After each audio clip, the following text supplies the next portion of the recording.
Hello everybody, it's George from ShopTo here, and today we're going to be taking a look at the 3 new multiplayer maps included with the Call of Duty World War 2 The War Machine DLC 2 pack, DLC pack 2 pack. There you go. It's a bit of a mouthful, but here we are. We've already had a look at the new war map, Operation Husky. I'll leave a link to that video down in the description below, as well as an article which kind of culminates and brings everything together from today's DLC if you want to read everything all in one place and see the videos as well. But these 3 maps are all sick. Egypt, Dunkirk and V2 are the names. You've seen a little clip from each map of me popping off. 2 of the maps I did drop 40 kills on. The other one, Egypt, only managed 26, but you know, that was my first MP match after Operation Husky. So here we go. We're going to take a look at Egypt to start with. This map is sort of like a medium map, and it works really, really well for domination. This was the mode I was given. There is a the War Machine DLC playlist. It's a mosh pit, so you'll see me play, I think, TDM, Hardpoint, not TDM, Domination, Hardpoint, and then another Domination, I think. I can't remember exactly.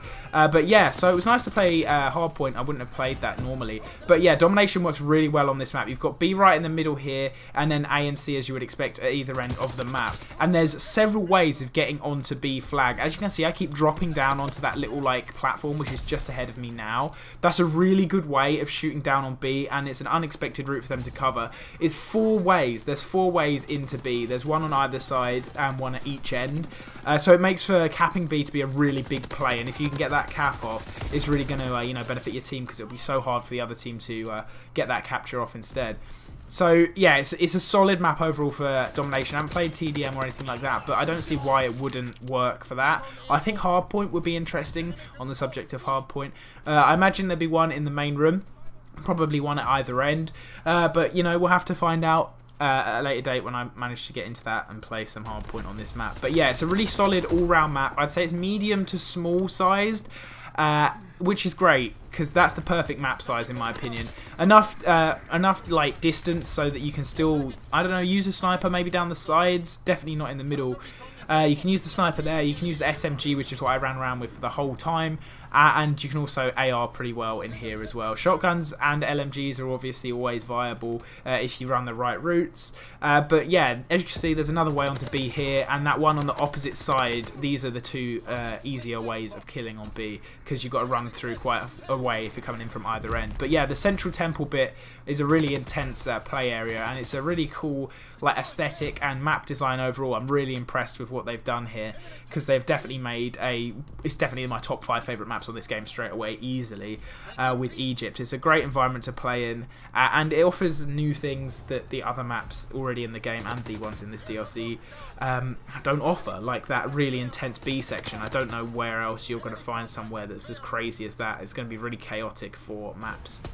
Speaking of chaotic, this is the complete opposite. This is Dunkirk, and this is the beaches that you storm, you know, in the campaign and so on and so forth. And I decided to rock the Gua and this is the Hardpoint game I'm playing.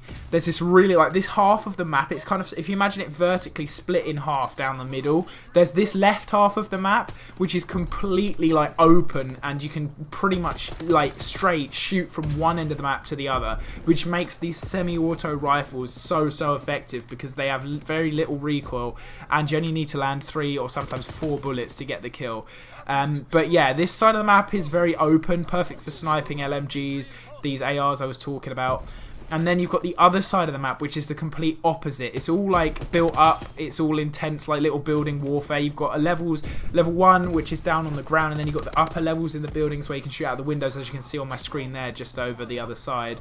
But yeah, there's literally, it's so weird, there's literally a split of a very intense map on one side and then a very open map on the other. It feels sort of like Bog in how open it is, and it has that half and half split section of intensities, which is fantastic. This map is actually really good for pretty much anything. So as I'm saying, it's split in half. It's got half close quarters and half long range. So you can literally use any gun you fancy on this map and be successful with it. I, as I said, was using the Gewehr because I feel like I can spam that up close as well as get those shots off at long range with very little recoil. The map and the game mode itself, Hardpoint, plays really well. You've got the central boat, you've got the buildings at either end, and then there's ones off the other side on the more open side as well. well at either end. So there are points everywhere that, you know, offer different play experiences. That boat one is really hard to hold because you can be shot at quite easily, and I think bullet pen is quite easy on the boat hull and the bit on top, as you may see in a little bit. But the ones at either end are sometimes really hard to penetrate, especially this one I'm running towards now. This hard point just here has got really easy. You can sit behind those sandbags and shoot down here or shoot straight up the street. You'll see me getting a clip of that later on, but that one, as you see there where I died, is super simple to defend. And you know, it's a pretty solid map overall. I do like the long lines of sight. This will be a very fun map for sniping and messing around with. It's got pretty much everything you want from a map, I think.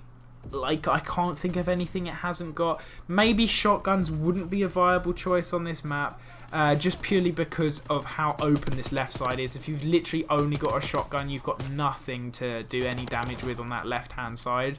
The right hand side, of course, as you can see right here, is all built up and intense, so I'd probably rock an SMG if you want to stick to this side. I don't know where the points are for domination. I'd imagine one's in the boat and then one's at either end. I'll have to find that out. But yeah, kill streaks wise, I'm running the usual easy to get ones. The guided bomb did pretty good for me, but the plane, the fighter pilot, wasn't so good because you can be so inside, and they were at that time. I probably should have saved that for when we were on the open side of the map, hard point wise.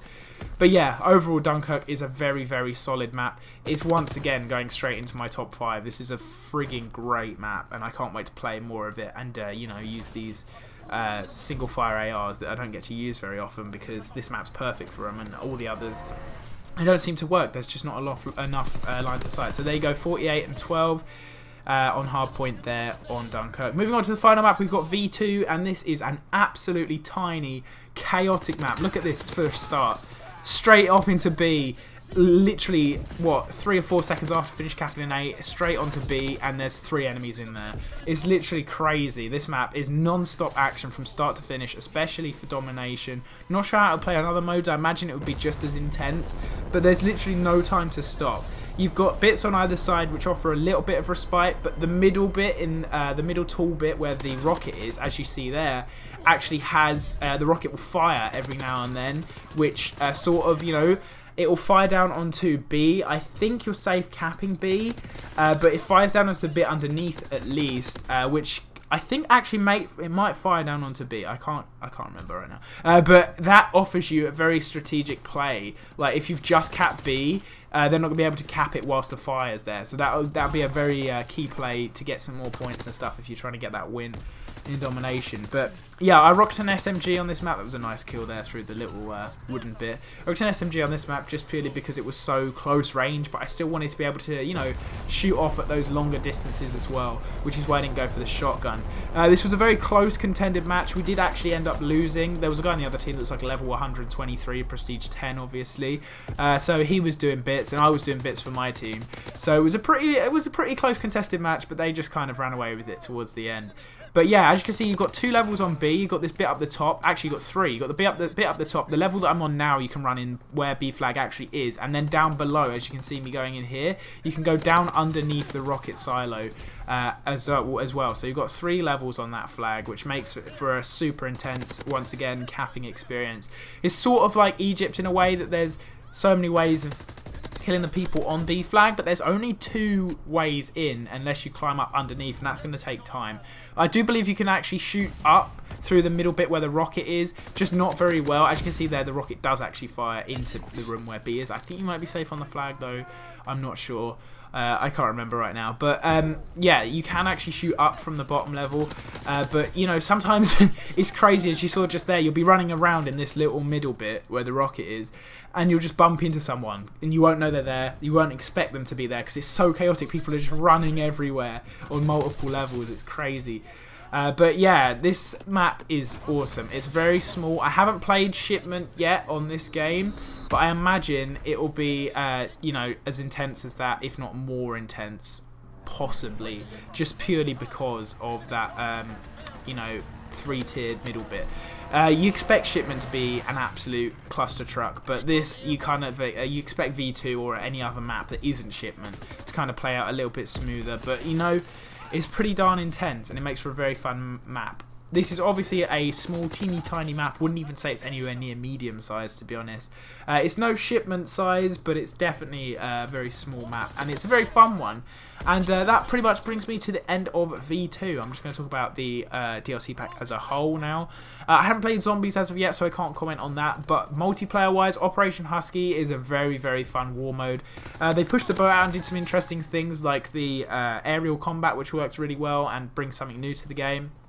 The 3 maps, you've got the medium to large map in Dunkirk, you've got the small map here in V2, and you've got that very like standard medium map in Egypt. All 3 maps are awesome, and all of them deserve a play if you're going to pick up the season pass, or even if you don't have the season pass, just purely because the lack of maps in this game, you should probably pick it up anyway, just because like all of the maps that have been added so far, bar one, I can't remember which one it was in the last DLC, have been really, really good, and it gives you more to play, just because those base maps get a bit repetitive, and you know, you need some new like different experiences in your Call of Duty game. So yeah, DLC Pack 2, the War Machine, from what I've played so far from a multiplayer perspective, it's really, really nice. I'm really enjoying playing these maps, and I'm pretty excited to carry on playing. And I haven't played Call of Duty for ages, but I'm definitely going to be playing some more. There you go, 40 and 16. My name's been George. Be sure to check out the article down in the description, and I will see you guys next time.